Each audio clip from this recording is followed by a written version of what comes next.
Ichak kasalliklariga ajoyib davo bo'luvchi hamda ichaklarni yemirilishlardan to'xtatuvchi, 12 barmoqli ichaklardagi yaralarni yo'qotuvchi, oshqozon faoliyatini qo'llab-quvvatlovchi, oshqozonda gastrit, entrit kabi kasalliklarni davolovchi va juda ham o'zining shifobaxsh xususiyati bilan tanilgan azizlar, podorojnik zufturun giyohi bo'ladi azizlar.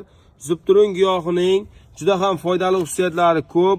Yaralarni tezroq bitirishda, yallig'lanishlarni kamaytirishda, yo'tal va shamollashlarga ajoyib ta'sir qiluvchi, oshqozon va ichak faoliyatini tinchlantiruvchi, qon ketishini kamaytiruvchi, teri qichishishini yo'qotuvchi va immunitetni qo'llab-quvvatlashda azizlar juda ajoyib ta'sir qiladi.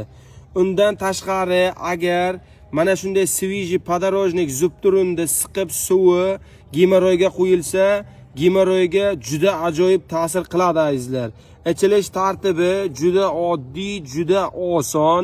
Mana shunday podorojnikni olib, soya joyda quritiladi va yarim osh qoshig'i 200 gram qaynagan suvga damlab qo'yiladi azizlar. Sovitilgan holatda och qoringa bir marotaba iste'mol qilinadi azizlar. Marhamat, ko'rishlaringiz mumkin. Podorojnik giyohi, zufturun giyohi azizlar. Ishlatingizlar, qo'llab ko'ringizlar azizlar. Shifo Allohdan.